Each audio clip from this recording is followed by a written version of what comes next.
ሐምሌ 10 ቀን 2013 ዓ.ም የፓናማ ቦይ አንዲት የዛገች የጭነት መርከብ ወደ መቆለፊያዎች በዝግታ የተጠጋች ነው። መግለጫዋ ስኳር ይላል። 10,000 ቶን ጭነት የጉምሩክ ወኪሎችን በድካም የሚያስተኛ አይነት የንግድ ልውውጥ ነው።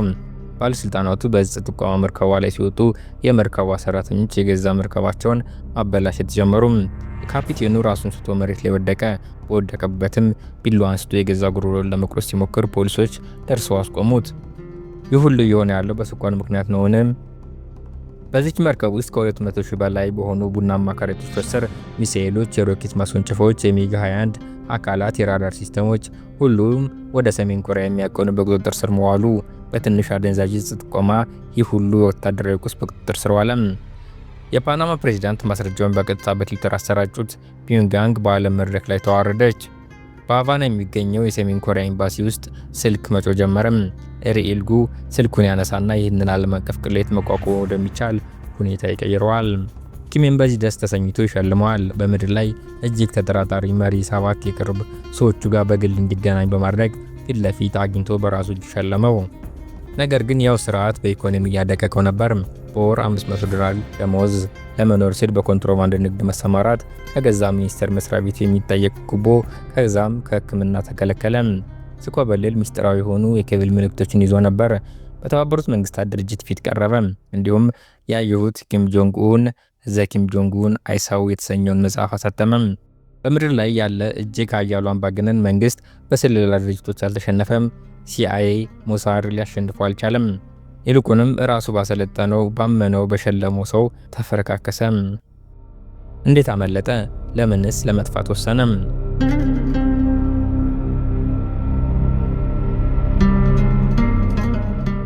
ፒዮንግያንግ 1972 ሪ ኢልጉ ሲወለድ አማጺ አልነበረም። የተወለደው ከአንድ ፕሮጀክት ጋር ነው። በሰሜን ኮሪያ የሱንጉቡን የመደብ ስርዓት ውስጥ በዋና ከተማ መወለድ ማለት መንግስት አንተን ወደ ጠቃሚ ኢንቨስትመንት አስቀድሞ መዝግቧል ማለት ነው። መንግስትም ቀድሞ ኢንቨስት ያደርጋል። ሪ ፈረንሳይኛና ስፓኒሽ ቋንቋዎችን እንዲያጠና ተደረገ። እነዚህም ዜጋን ወደ መሳሪያነት የሚቀይሩ ናቸው። ሪ በፒዮንግያንግ የውጭ ቋንቋ መስመር ውስጥ አልፎ ወደ ውጭ ሀገራት ጥናት ዩኒቨርሲቲ እንዲገባ ተደረገ። ይህ ዩኒቨርሲቲ የጦር መሳሪያ ፋብሪካ ጥይቶችን ቀጥቅጦ እንደሚያመርቱ ሁሉ ዲፕሎማቶችን ቀጥቅጦ የሚወጣ ፋብሪካ ነው። ስርዓተ ትምህርቱ ዲፕሎማሲን አያስተምርም፣ ይልቁንም ትወናን ያስተምራል። ዓለም በማይታመን መንግስት ስም ማታለልን እንዲለዩ በሰለጠኑ ሰዎች በተሞላ ክፍል ውስጥ እንዴት መወከል እንደሚቻል ያስተምራል። እንደ አውሮፓውያን አቆጣጠር በ1999 ወደ ውጭ ጉዳይ ሚኒስቴር ገባ። አብዛኛው የውጭ ሰው የማይረዳው ዋናው ነጥብ እዚህ ጋር ነው። የሰሜን ኮሪያ የውጭ ጉዳይ ሚኒስቴር ስለ ስምምነቶች እና ስለ ኮክቴል ግብዣዎች አብሮ ስለመብላት አይደለም፣ ይልቁንም ስለ መትረፍ፣ ስለ ገቢ እና ስለ ማምለጫ ነው። ስራው ዓለም አገሪቱን ሳይነካት አገሪቱን ከዓለም ጋር እንደተገናኘች ማቆየት ነው። እያንዳንዱ ዲፕሎማት በተመሳሳይ ጊዜ አምባሳደር፣ የገንዘብ አሰባሳቢና የደህንነት ከለላ ነው። ሪ በላቲን አሜሪካ ጉዳዮች ላይ የተካነ ስፓኒሽ ተናጋሪና በኩባ ላይ ያተኮረ ባለሙያ ሆነ። የምዕራቡ ንፍቀ ክበብ ለአሜሪካ ቅርብ፣ ለካሜሮች ቅርብ ነበር። ነገር ግን ከፒዮንግያንግ ምቹ ቀጠና እጅግ የራቀ ነው። አብዛኞቹ ሰዎች የሰሜን ኮሪያ ዲፕሎማቶች መንገዶች ወደሚታወቁባቸውና አጋሮቹ ሀያላን ወደሚሆኑባቸው ወደ ቤጂንግ ወይም ሞስኮ ማቅናትን ይመርጣሉ። ላቲን አሜሪካ ግን የተለየ ነው። ፒዮንግያንግ እምብዛም በማታስተምረው ቋንቋ አቀላጥፎ መናገርን ከስርዓቱ ጋር ምንም አይነት ተመሳሳይነት በሌላቸው ባህሎች ውስጥ መላመድንና ምንም አይነት ድጋፍ በሌለበት ሁኔታ ከማንኛውም እርዳታ በሺዎች የሚቆጠሩ ማይሎችን ርቆ የመስራት ድፍረትን ይጠይቃል። በተጨማሪም ከዚህ የበለጠ ከባድ ነገር ይጠይቃል። እንደ ማንኛውም ተራ ሰው የመታየትን ችሎታ ማዳበር፣ በግብዣዎች ላይ መገኘት፣ አገርን እንደ አግላይ ከሚቆጥሩ አገራት ዲፕሎማቶች ጋር ጨዋታ መጀመር እና ፖለቲካው ቢቀየር ነገ ጠዋት ማዕቀብ ሊጥሉብህ በሚችሉ ሰዎች ላይ ፈገግታ ማሳየት። ኩባ ተራ ወዳጅ ሀገር ባንዲራ ብቻ አይደለችም። ከፍሎሪዳ 90 ማይል ርቀት ላይ ያለች የሶሻሊስት ዘመድና የባህር ጠረፍ ያላት የመሸጋገሪያ ቦታ ናት። ፒዮንግያንግ ወደ እሷ ጠቁማ እኛ ብቻችን አይደለንም የምትልባት ልዩ አጋር ሀገር ናት። ስለዚህ በሴፕቴምበር 2011 ሪ በሃቫና ወደሚገኘው ኤምባሲ ሲመደብ ለሽርሽር የመጣበት ጉዞ ሳይሆን የዲፕሎማቲክ ታርጋ የተለጠፈበት የጭንቀት ማሰሮ ውስጥ መግባት ነበር። ከዚያም ሐምሌ 2013 ታሪኩ ፈነዳም። ቾንግ ጋንግ ተያዘች። ከስኳር ስር የተደበቁ የጦር መሳሪያዎች የመርከቧ ሰራተኞች የኒውክሌር መተኮሻ ኮድ እንደሚጠብቁ ያህል ተዋጉም።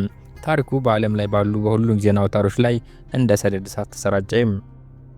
የሳተላይት ምስሎች በዋና ዋና ገጾች ላይ ሰፈሩ። በሚስጥር ላይ የተገነባ ስርዓት እንዲህ አይነት ሽፋን ሲያገኝ ያለ መዘዝ ሊተርፍ አይችልም። መዘዙም ያረፈው በትክክል ፒዮንግያንግ በፈራችበት ቦታ ላይ ነበር። ይህ ፈጽሞ እንዳይከሰት የማድረግ ኃላፊነት በነበራቸው ሰዎች ላይ ወደቀ። ሪ ውርደትን መሸከም በማይችል ስርዓት ስር ሆኖ በሃቫና ተቀምጧል። የፓናማ ፕሬዝዳንት የሀገሩን ወንጀል በማህበራዊ ሚዲያ ላይ ሲለጥፉት እየተመለከተ ነው። ኪም ሲዋረድ በባለስልጣናት ላይ ምን እንደሚከሰት ያውቃል። ስለዚህ መኝታቶ ከንከሌት መስራት ጀመረ። ሪ በማዕቀብ ማዕበል፣ በጋዜጣ አርዕስት ዜናዎች እና በቆሰለ ኩራት ውስጥ የጓሮ በር ተደራዳሪ ሆኖ ከረመ። በመጨረሻም ፓናማ ከ35ቱ የመርከቡ አባላት መካከል 32ቱን ለቀቀች። መርከቧን ቅጣት ከከፈለች በኋላ ነፃ እንደሆነች ታውጆ ወደምትሄድበት ተሸኘች። ካፒቴኑና 2 መኮንኖች ፍርድ ቤት ቀርበው በነፃ ተሰናበቱ። ይህ ሁሉ ቅሌቱን አንድ የሆነውን ነገር አያስቀርም፣ ነገር ግን ቅሌቱ ወደ ከፋ ቅጣትነት እንዳይቀየር ያደርገዋል። በፒዮንግያንግ ደግሞ ይህ እንደ ትልቅ ድል ይቆጠራል። ሪ በጣም ብርቅ የሆነ ነገርን አገኘም፣ ከኪም ጆንግ ኡን የተሰጠ የግል ምስጋና። የዚህን አረፍተ ነገር ክብደት አስቡት። ይህ እንደ ጦር የሚፈራው መሪያችሁ ምስጋና ሲልክላችሁ። ኪም ገና ከወልደቱ ጀምሮ ማንም እንዳያምን ተደርጎ የሰለጠነ ሰው ነው። በስብሰባ ላይ ስላንቀላፉ ብቻ ጄኔራሎችን ያስገደለ መሪ ነው። የቅርብ ሰዎቹ ታማኝነትን የሚረጋገጥ ሳይሆን ለጊዜው ብቻ ጥርጣሬ ያላረፈበት ነው በሚል እሳቤ ውስጥ የሚኖሩበት መሪ ነው። ኪም አመሰገነ ማለት ፍርሃት ብቻውን ሊፈታው ያልቻለውን ነገር ፈታል ማለት ነው። ዓለም ከሳቀበት በኋላ የእርሱ ፊት ጠንካራ መስሎ እንዲታይ ያደርጋል ማለት ነው። በአምባገነናዊ ስርዓት ውስጥ ደግሞ እንዲህ አይነት ጠቃሚ ሰው መሆን እጅግ አደገኛ ነው። በአምባገነን ስርዓት ውስጥ ዲፕሎማት ጠቃሚ የሚሆነው በዚህ መንገድ ነው። እውነትን በመናገር አይደለም፣ ድልድይ በመገንባት አይደለም። የአምባገነኑን ውርደት በማስተካከል የእያንዳንዱን ውድቀት ፍንዳታ ኃይል ራስ ላይ በመቀበል እና ያንን ውድቀት ለዓለም በተቆጣጠርከው ትረካ መልሰ በማቅረብ ነው። ሪ ይህንን ማድረግ እንደሚችል በተግባር አሳይቷል።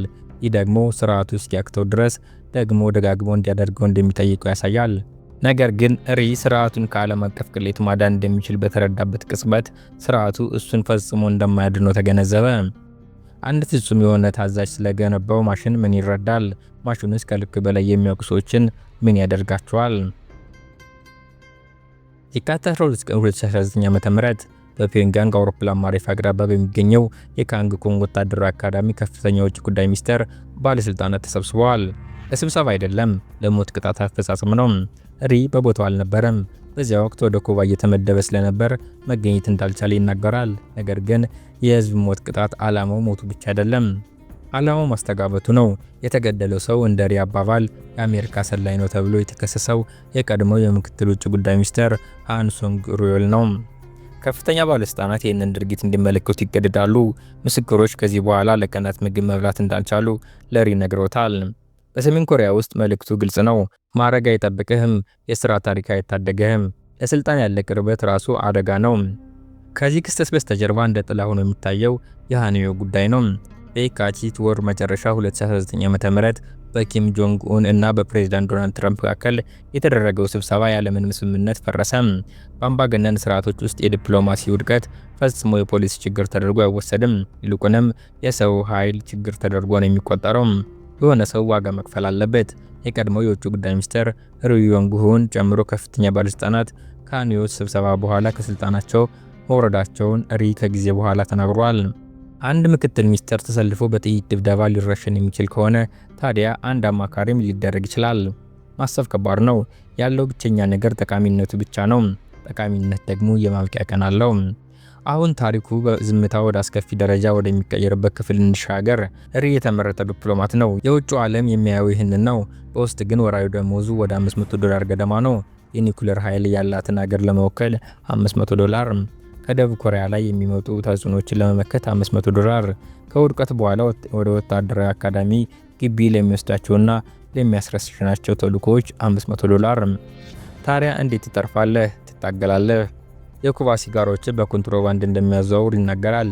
ይህን የሚያደርገው ሕግ መጣስ ስለፈለገ ሳይሆን መብላት ስለፈለገ ነው። ይህንን አንዴ ከተረዳ ሁሉም ነገር ይቀየራል። የውጭ ጉዳይ ሚኒስቴር እንደተወለወለና የተከበረ ዲፕሎማሲ ተቋም መታየቱን ያቆማል። ሌሎች የሰሜን ኮሪያ ዲፕሎማቶች በበርካታ አህጉራት ሲጋራ፣ ወርቅ፣ ዝሆን ጥርስና የአውራሪስ ቀንድ በኮንትሮባንድ ማዘዋወር ተጠርጥረዋል። እንደ አውሮፓውያን አቆጣጠር በ2017 ብቻ የሰሜን ኮሪያ የዲፕሎማቲክ ሰራተኞችና ህገወጥ እቃዎች ያሉባቸው ክስተቶች በአፍሪካ፣ በደቡብ ምስራቅ እስያና በአውሮፓ ታይተዋል። የዲፕሎማቲክ መብት መከላከያ አይደለም፣ ይልቁንም የመያዣ ቀዳዳ ነው። ስርዓቱ ታማኝነትን ይጠይቃል፣ ሀብትን ይከለክላል። ከዚያ የገዛ ዲፕሎማቶቹ ተልእኮውን በገንዘብ ለማስቀጠል ሲሉ ሕግ ሲጥሱ አይኑን ይጨፍናል። ይህ በውጭ ጉዳይ ፖሊሲ ስም የተሸፈነ የወንጀል ስነ ምህዳር ነው። ሪ ከኮበለለ በኋላ በሲኦል በተደረገ መድረክ ላይ ውርደቱ መቼም እንደማያቆም ይናገራል። በውጭ ሀገር ያሉ የሰሜን ኮሪያ ዲፕሎማቶች ወደ ውጭ ከመውጣታቸው በፊት የኪም ቤተሰብ ምስል ያለባቸውን የልብስ ማጌጫዎች ባጆች እንዴት እንደሚያወልቁ ይገልጻል። ከሁሉም በላይ አንድን ጥያቄ አጥብቆ እንደሚጠላ ይናገራል። ከየትኛው ሀገር ነህ? ከየትኛው ሀገር ነው የሚለውን ምክንያቱም መልሱ በሁለቱ ኮሪያዎች መካከል ያስቀምጣል። ደቡብ ኮሪያ እየበለጸገች ዓለም አቀፍና ተራ ሀገር እየሆነች ትመጣለች። ሰሜን ኮሪያ ደግሞ የተገለለች ተጠራጣሪ እና ቀጭ ናት። አንተ ደግሞ በባዶ ሆድ ሙሉ ልብስ ጢቅ አድርገህ ሁሉም ነገር ትርጉም እንዳለው እያስመሰልክ በመሃል የምትገኝ ሰው ነህ። ስርዓቱ በምድር ላይ ባለው እጅግ ጥንታዊ መቆጣጠሪያ ቤተሰብ አማካኝነት ቁጥጥሩን ያጠብቃል። ፒዮንግያንግ ዲፕሎማቶች ልጆቻቸውን ወደ ሀገራቸው እንዲመልሱ ማዘዟን፣ አንዳንዴም አንድ ቤተሰብ በውጭ ሀገር እንዲኖር የሚፈቅድለትን የልጅ ቁጥር ወደ አንድ ዝቅ ማድረጓን ሪፖርቶች ገልጸዋል። ምክንያቱም እጅግ ጨካኝ አስፈሪ ነው።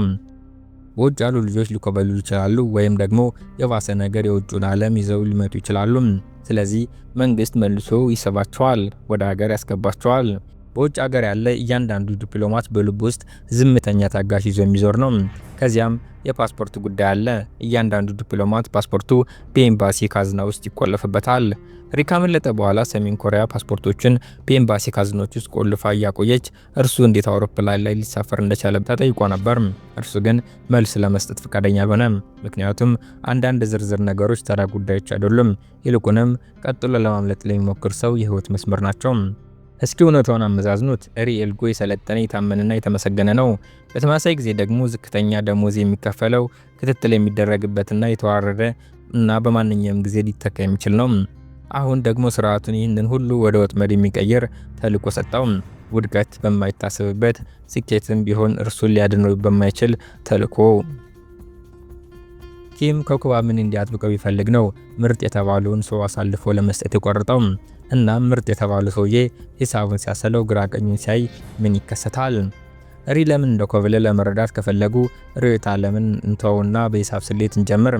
ስርዓቱ እርሱን አጥብቆ ይፈልገዋል። ስርዓቱ ግን እጅግ መጥፎ በሆነ ሁኔታ ያስተናግደዋል፣ ያኖረዋል። እነዚህ ሁለት ኃይሎች በአንድ አካል ውስጥ ለዘላለም አብሮ ሊዘልቁ አይችሉም። እንደ አውሮፓውያን አቆጣጠር በ2019 ሪ የፖለቲካ ጉዳዮች ኃላፊ ካውንስለር በመሆን ወደ ኩባ ተመለሰ። የእርሱ ተልዕኮ በተለይ ኩባ ከደቡብ ኮሪያ ጋር የምታደርገውን ግንኙነት እንዳታጠናክርና ወደ መደበኛነት እንዳትቀይረው መከላከል ነበር። ይህ በካርታ ላይ እንደ ትንሽ ማስታወሻ ሊታይ ይችላል፣ ለኪም ጆንግ ኡን ግን የህይወት መስመር ነው። ለኪም ዲፕሎማሲ ክብር ነው። አገሩ አሁንም ጓደኞች እንዳሏት፣ አሁንም ተፈላጊነት እንዳላት እና በተገለለችበት ዓለም ውስጥ አሁንም ምርጫዎች እንዳሏት መረጋገጫ ነው። እያንዳንዱ የሚቆይ አምባሳደር፣ እያንዳንዱ የሚውለበለብ ባንዲራ እና ከሲኦል ይልቅ ከሀቫና የሚመጣ እያንዳንዱ ዲፕሎማሲያዊ መግለጫ ኪም ስርዓቱ እንዳልተገለለ ለመከራከር የሚጠቀምባቸው መረጃዎች ናቸው። እሱ ተለይተን መቆየታችን ምርጫችንን ለማድረግ ይጠቀምባቸዋል። ኩባ ከኢኮኖሚያዊ በላይ የሚከብድ ተምሳሌታዊ ክብደት ያላት የቀዝቃዛው ጦርነት አጋር ናት። ሁለት ሀገራት አምባሳደሮቻቸውን ለየተለዋወጡት ገና በ1960ዎቹ ጀምሮ በመሆኑ ኩባ በካሲያ ኮሚኒስት ብሎክ ውጭ ከፒዮንግያንግ እጅግ ጥንታዊ አጋሮች አንዷ እንድትሆን አድርጓታል። ኩባ ሲኦልን የምትቀበል ከሆነ ይህ አዲስ ኤምባሲ መክፈት ብቻ አይደለም፣ ይልቁንም ጥንታዊ ወዳጆች እንኳን እየራቁ መሆኑን የሚያበስር ማስጠንቀቂያ ደወል ነው። ስለዚህ ሪ እየጨመረ በመጣው ማዕበል ፊት እንደ ሰው ሰራሽ አሸዋጋሪ ተሰማራ። ግንኙነቶች ይቆጣጠራል፣ ስብሰባዎችን ያግታል፣ ንግግሮችን ያዘገያል። አንድ የሰሜን ኮሪያ ዲፕሎማት እንዲጫወት የተፈጠረበትን ጨዋታ ይጫወታል። ማዘግየት፣ ትኩረትን መሳብ፣ መካድ ለዓመታትም ተሳክቶለታል። ከዚያም ስርዓቱ ሁል ጊዜ የሚያደርገውን ነገር አደረገም፣ የገዛ ችሎታውን በላው። ሪ እንደሚለው በነሐሴ 2019 በኩባ የሰሜን ኮሪያ ምግብ ቤት ላይ ስለማቋቋም ለስራ ወደ ፒዮንግያንግ ሲሄድ በውጭ ጉዳይ ሚኒስቴር የወኪል ቢሮ ውስጥ ያለ ምክትል ዳይሬክተር ጉቦ ጠየቀው። ከፍተኛ መጠን ያለው ጉቦ። እዚህ ላይ ቆም ብለው ያስቡ። ለዓመታት ስርዓቱን በውጭ ሀገር ሲከላከል፣ ቅሌቶችን ሲሸፍንና በባዕድ ምድር ታማኝነቱን ሲያሳይ የኖረ ሰው አሁን በራሱ በላከው ሚኒስቴር ውስጥ ባሉ ቢሮክራቶች እየተዘረፈ ነው። ንጹህ ሶሻሊዝም እንደሚያንጸባርቅ የሚናገር ሀገር የዘረፋ ማሽን ሆኗል። ገንዘብን የቡርዥዋ መርዝ ብሎ የሚጠራ ስርዓት አሁን ለታማኝነት ማረጋገጫ ገንዘብ ይፈልጋል። ሪ ግን ገንዘቡ የለውም። በመሰረቱ ይህንን በኋላ እንጨርሰዋለን ይላል። በአምባገነን ስርዓት ውስጥ በኋላ የሚለው ቃል መሳሪያ ነው። ባለስልጣኑ ጥላቻ ያሳድርበታል። ከዚያ ጊዜ ጀምሮ ሪ እንደሚለው የሥራ አፈጻጸም ግምገማ መጥፎ፣ ጠንካራና ጥቃት አይሆንም። ይህም ከውጤት ይልቅ ተገዥነትን ለሚፈልጉ ሰዎች የተጻፈ የተፈጥሮ የውድቀት ማስረጃ ወረቀት ነበር። ይህ ቅራኔ በሁለቱም በኩል ያስጨንቀው ጀመር። ስርዓቱ ኩባ በእጁ እንዲይዝ ይፈልጋል። ስርዓቱ በራሱ ሙስና ከሚደርስበት ጥቃት እሱን ለመከላከል ፈቃደኛ አልሆነም። ከዚያም ሰውነቱ ተዳከመ። ሪ በአንገት አከርካሪው ላይ የዲስክ መንሸራተትና የነርቭ ጉዳት አጋጠመው። ይህም በሁለቱም እጆችና እግሮቹ ላይ ከፍተኛ ህመም እንዲሰማው አደረገ። ኩባ በማዕቀብ ውስጥ ያለችና ውስን የህክምና ግብዓቶች ያሏት በመሆኑ ህክምናውን መስጠት አልቻለችም። ስለዚህ ጉዳት የሌለው የሚመስል ጥያቄ አቀረበ። በራሲ ወጪ ህክምና ለማግኘት ወደ ሜክሲኮ ልሻገር ሲል ጠየቀ። ፒዮንግያንግ ጥያቄውን ለ24 ሰዓታት ባነሰ ጊዜ ውስጥ ውድቅ አደረገችው። ክርክር የለም፣ ግምገማ የለም፣ ዝም ብሎ አይሆንም የሚል ምላሽ። ያ ውድቀት የተደረገበት ውሳኔ ሪ እስካሁን ከሰማቸው ከማንኛውም የፕሮፓጋንዳ ንግግር በበለጠ ሁኔታ አስተጋባ። ምክንያቱም ስርዓቱ ሳይፈልግ እውነቱን እየነገረ ነበር። አንተ ሰው አይደለም፣ አንተ ንብረት ነህ። ንብረት ደግሞ ህክምና አያገኝም። ንብረት እስኪሰበር ድረስ ጥቅም ላይ ይውላል። ሪ በኋላ ላይ ያንን እምቢታ ለዓመታት ለተከማቸ ቁጣና ቅር የተሰኘ ስሜት እንደለኮሰው ፈንጂ አድርጎ ይገልጸዋል። አሁን ደግሞ በሂሳብ ስሌት ውስጥ እጅግ አውዳሚ ተለዋዋጭ ሁኔታው ይከታተላል። የቤተሰብ ግፊት። ሰሜን ኮሪያ ከብላይ ቤተሰቦች ትቀጣለች። ስርዓቱ ድንበር ዘሎ የሚደርሰው በዚህ መንገድ ነው። በሃቫና ላይ ያለ ዲፕሎማቶች በፒዮንግያንግ በተወሰደ ውሳኔ ሰንሰለት አስሮ የሚይዘው በዚህ ነው። ነገር ግን ሪ እንደሚለው ሁለቱም ወላጆች እና አማቶቹ ቀድሞውን ሞተዋል። ሐዘኑ ግድግዳውን ሰነጠቀው። ለሱ ኩብለላ ዋጋ የሚከፍሉት ሰዎች ቀድሞውንም አልፈዋል። ስርዓቱ በአንድ ታማኝ አገልጋይ ላይ የሚይዘው የመጨረሻ መቋጠሪያ በሞት ምክንያት ተኖ ጠፋ። ያ የሂሳብ ስሌት ምን ያህል እንደሚያሰቃይ መስማት ይቻላል። ስርዓቱ ሁሉንም ነገር ገፍቶ ብዙውን ጊዜ በኮብላይ አንገት ላይ ተጠምጥቦ የሚቀረው የመጨረሻው ሰንሰለት በራሱ ጊዜ ፈታ። እንደ አውሮፓውያን አቆጣጠር በ2023 አጋማሽ በሐምሌ ወር ሪ ኮብለላውን በቁም ነገር ማቀድ መጀመሩ ይናገራል። በ3 ወራት ውስጥ 7 ኪሎ ግራም ክብደት ቀንሷል። ምግብ በአፍ ውስጥ እንደ አሸዋ ይቀምሳል። በቀን ስራውን ይሰራል፣ በሌሊት ደግሞ የማምለጫ እቅዱን ይሸርባል። ለማንም ሰው አይናገርም። ለስራ ባልደረቦቹ፣ ለጓደኞቹ እንዲሁም ለሚስቱ እንኳን አልተናገረም። ምክንያቱም በሰሜን ኮሪያ ኤምባሲ ውስጥ የስራ ባልደረቦች አይኖሩህም። የሚኖሩህ ወዳጅ መስለው የሚታዩ ሰላዮች ናቸው። አሁን ራስዎን እዚህ ቦታ ላይ አድርጉ። ፓስፖርቶ በማትቆጣጠሩት ካዝና ውስጥ ተቆልፏል። ተልእኮ ምስጢራዊ ነው። ሰውነቱ የካዶት ነው። የስራ መዝገባው ጉቦ ለመስጠት ፈቃደኛ ባልሆኑት ቢሮክራት እየተበከለ ነው። እናም ኪም ሲዋረድ በባለስልጣናት ላይ ምን እንደሚከሰት ጠንቅቀው ያውቃሉ። አንድ ሙሉ ቤተሰብ ከክትትል ውስጥ እንዴት አውጥተው አንዲት የማንቂያ ደወል ሳይደውሉ አውሮፕላን ላይ ያሳፍራሉ? እናም ማንቂያው በአየር ላይ ቢደወል ምን ይፈጠራል? እዚህ ጋር ነው ታሪኩ ከፖሊሲ ወጥቶ ወደ ንጹህ የጊዜ ክፊትነት የሚቀየረው። የሪ የማምለጫ ቀስ ብሎ የሚፈስ ነገር አይደለም። ይህ የ6 ሰዓት ፈጀ ፍንዳታ ነው። ብቻውን ይዘጋጃል። በጠቅላላ ሚስጥራዊነት አስፈላጊ ዝግጅት ስራዎች የሚላቸውን ሁሉ በራሱ ይጨርሳል። ዝርዝር መረጃዎችን ለመናገር ፈቃደኛ አይደለም፣ ምክንያቱም ይህ የሚያስከትለው ውጤት እጅግ አሳሳቢ ነው። እርሱ የሚናገረው እያንዳንዱ ዘዴ ፒዮንግያንግ ቀጣዩ ኮብላይ እንዳይጠቀምበት ዘግታ የምትሸጠው በር ነው። ስለዚህ እርሱ በገለጠልን መረጃ ብቻ እንቀጥል። ከኩባ የሚነሳ በጠዋት የሚበር በረራ ይዛል። ይህንንም የመረጠው ኤምባሲው አለመኖራቸውን ገና ሊያስተውልን በማይችልበት ሰዓት ነው።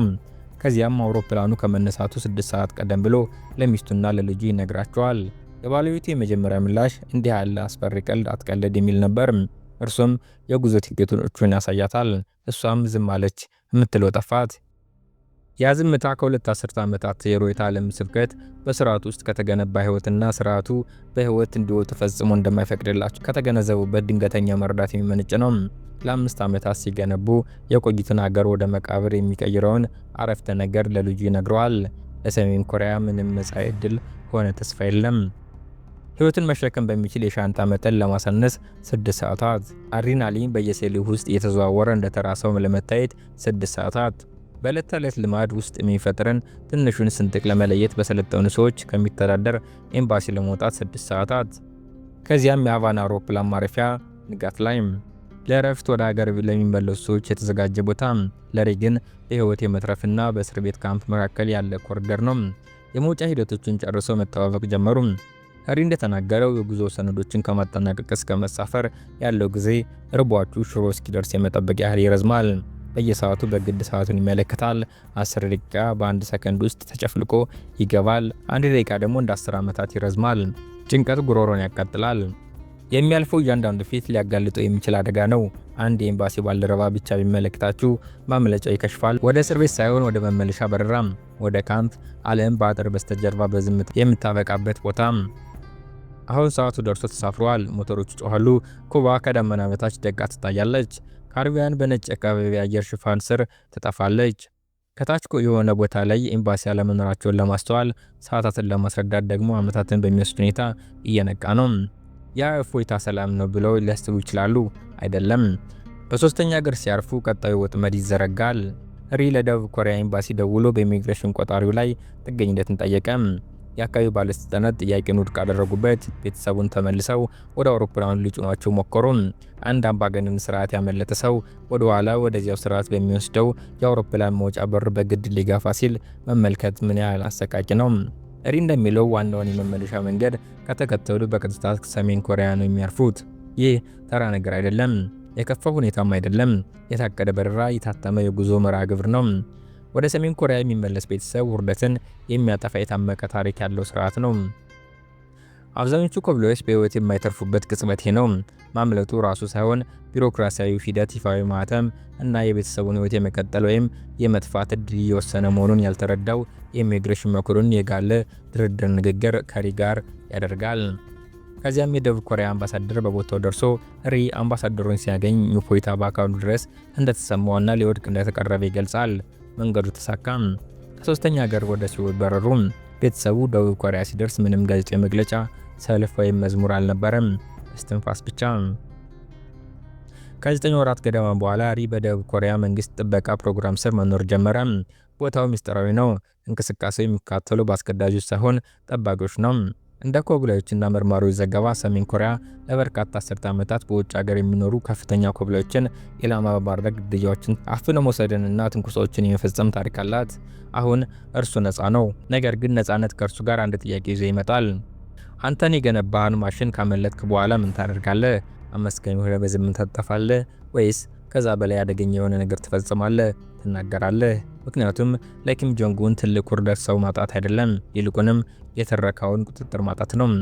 ታዲያ ስርዓቱ ኩባ የነበረው ዋና ሰው መጥፋቱን እና ዓለም ስሙን ሊያውቅ እንደሆነ ሲያውቅ ምን ይፈጠራል?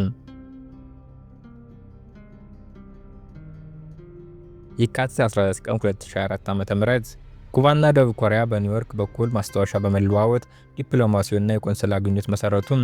ይህ ቀላል አረፍተ ነገር፣ ይህ ጸጥ ያለ ድርጊት ለሰሜን ኮሪያ ግን የስነ ልቦና ቦምብ ነው። ምክንያቱም ይህ በትክክል ሪ ለዓመታት ለመከላከል ሲታገል የቆየ ውጤት ነው። ተልዕኮ ከሸፈ። የዚህ ምጽት ደግሞ ያስለቅሳል። ሪ የተሸነፈው ብቃት አጥቶ አይደለም፣ የተሸነፈው እርሱን የሚፈልገው ስርዓት በተመሳሳይ ጊዜ ስለሰበረው ነው። ማሽኑ የገዛ ኦፕሬተሩን በላው። ከዚያም የፋብሪካውን መስመር በመቆሙ አጉረመረመ። የእርሱ ማምለጥ ሚስጥር ሆኖ ሊቀር ይችል ነበር። አብዛኞቹ ኮብላዮች በአዲስ ማንነት፣ በአዲስ ስራና ለደህንነታቸው ሲሉ በዝምታ ተውጠው ይሄዳሉ። ሪ ግን የተለየ መሳሪያ መረጠ። ቃለ መጠይቆችን ይሰጣል፣ ሙስናውን ያብራራል፣ የሕክምና እርዳታ መከልከልን እንደ ዋናው የውሳኔ ነጥብ ይጠቅሳል። ዲፕሎማቶች በሚያዋርድ ደሞዝ ተገደው ሲጋራ በኮንትሮባንድ እያዘዋወሩ ለመብላት እንደሚታገሉ ይገልጻል።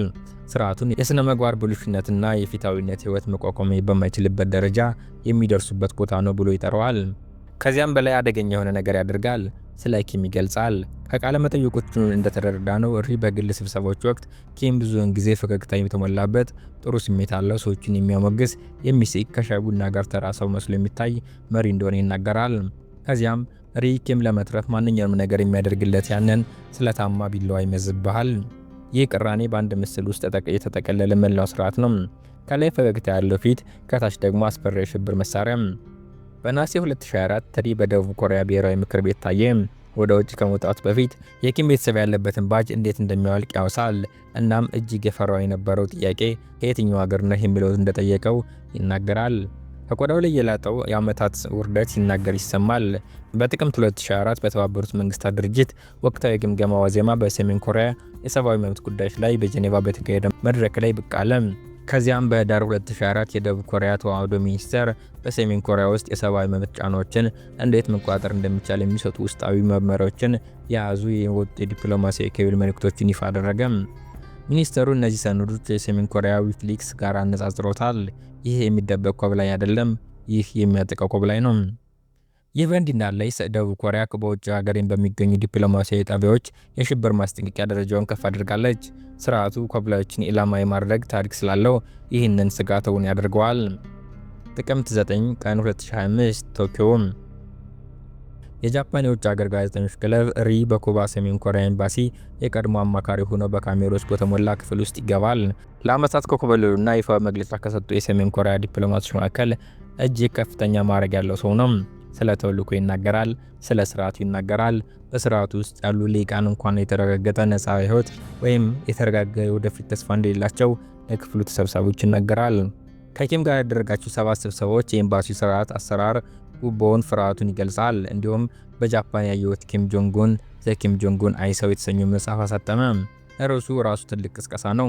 አምባገነኖች የሚኖሩት በርቀት በልብ ወለድ አፈ ታሪኮችና ማንም በትክክል ያውቃቸውም በሚለው ሐሳቤ ነው። ሪ በዚያ አፈ ታሪክ የተገነባ ሰው ሆኖ ሳለ አሁን ግን በዓለም አቀፍ ስርጭት ስቱዲዮ መብራቶች ስር ሆኖ ጉዳዩን በቅርበት እየገለጸው ይገኛል። ይህ ኪም ሊጠግነው የማይችል ውርደት ነው። አንድ ዲፕሎማት ማምለጡ አይደለም ውርደቱ፣ ይህ ይከሰታል። ውርደቱ የኪም ስርዓት የማስተማራት የሚችል ስኬታማ የሚሆን ለማመስገን የሚቀርብና ለመልቀቅ ብልህ የሆነ ሰው መፍጠሩ ነው። ከለቀቀም በኋላ አልሸሸም፣ ተመልሶ ሀገሪቱ እንዴት እንደምትሰራ አብራርቷል። ሪ የሰሜን ኮሪያ ዲፕሎማቶች ከአንገት ማሰሪያ በስተቀር ምንም የሌላቸው ጎዳና ተዳዳሪዎች ናቸው ሲል፣ ይህ አባባል ምን ያህል ዋጋ እንደሚያስከፍል መረዳት ይገባል። ስርዓቱ ሰዎችን በመበዝበዝ ብቻ ሳይሆን ምርጥ የሆኑትን ሰዎችን በማዋረዱን ያሳያል። እጅግ የሚመካባቸው ሰዎች ደግሞ እያጣጣ እነርሱን ለመተንፈስ ሲታገሉ ግን ግራ እንደተጋባ ሆነ መመልከቱ ነው። ሪ ኪም ጆንግ ኡን አልከዳውም፣ የኪም ጆንግ ኡን ስርዓት ነው ሪን የከዳው። ስርዓቱም እጅግ የሚፈራው ነገር ራሱ አመረተ። ስርዓቱን በግልጽ ቋንቋ ተርጉሞ ለፕላኔቷ በሙሉ ማስተራጨት የሚችል አስተማማኝ ምስክር ሪ ያመለጠው ምስክር በመሆኑ ነው። ቪዲዮውን እዚህ ላይ ፈጸምኩ። አብራችሁ ስለቆያችሁ አመሰግናለሁ። ቪዲዮውን ከወደዱት ላይክ፣ እንዲሁም በቀጣይ እንደሚያስገርም ቪዲዮ ስለቅ መልእክት እንዲደርሳችሁ ሰብስክራይብ አድርጋችሁ የደወል ምልክቱን ተጫኗት።